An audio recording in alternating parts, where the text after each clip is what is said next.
Charmin was acquired by P&G in the 1950s. It came to us as the Charmin Paper Company. Really what we're looking to do is bring consumer packaged goods to market that make the lives of our consumers better.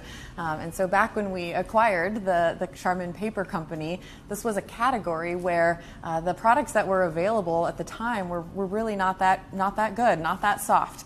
So they weren't meeting the consumer need. There was an opportunity to make the bath tissue category a better experience for consumers, and really understanding consumer needs, we brought to market this wonderful product. And so it's a perfect fit within the Procter & Gamble portfolio of products and of brands, because it's a product that truly does make the lives of consumers better.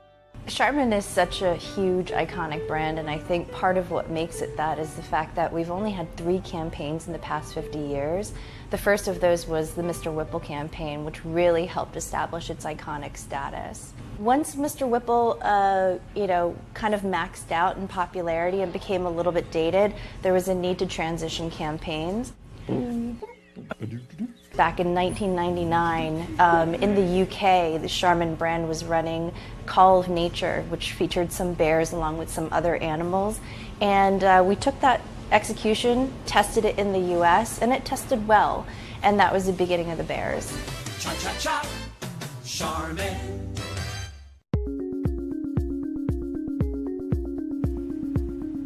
Back in 2000, when we developed the Enjoy the Go campaign, we were looking to shift this paradigm from just talking about toilet paper to an overall better bathroom experience. Initially this campaign lived on TV, but with such an amazing campaign to really open up a conversation, we realized that there was a home for it also in social media. The toilet paper market is a very competitive, consolidated market. We generally think of it in terms of 4 main competitors. You've got Procter & Gamble and the Charmin brand, obviously. You've got GP, which sells Angel Soft and Quilted Northern.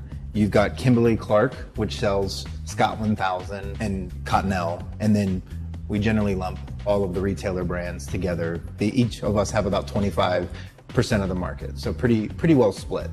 There is no doubt that one of the challenges we face when we're trying to build the Charmin brand is that we live in a very low involvement category for the consumer. I mean, put yourself in the mindset of a consumer. How often do you think about toilet paper on a daily basis? So the challenge we have is how we engage consumers in a way that sparks that conversation and ultimately attracts them to Charmin and the benefit that Charmin offers versus our other very good competition.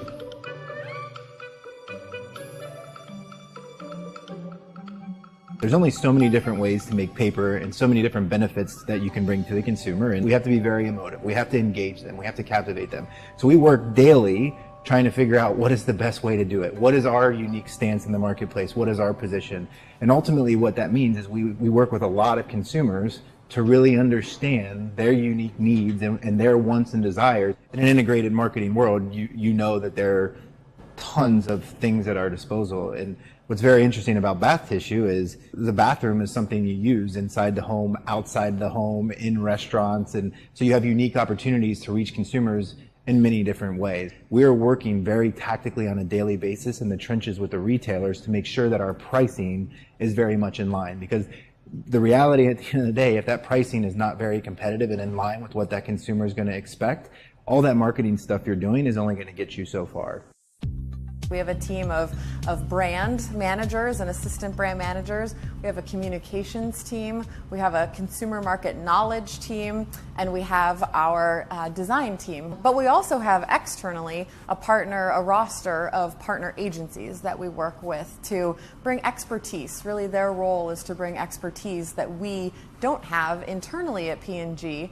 And I would say internally we focus on what's the strategy, what's the business need, what's the objective, what are we trying to do, and then we write a brief, and we share that with our partner agencies, and then it's up to them to bring us the creative and the media plan and the communications plan and the PR plan that will bring that strategy and deliver against that objective in the market. One of the great things about working on Procter & Gamble and big brands like Charmin is our clients are hungry and they're visionary and they're competitive, and they're always trying to find what's next. And we're given the opportunity to explore new technology, new channels, new creative ideas. Charmin invited consumers to completely ignore their commercials and inspired them to take real-time Charmin bathroom breaks instead. The Charmin intermissions became a whole new medium for the brand.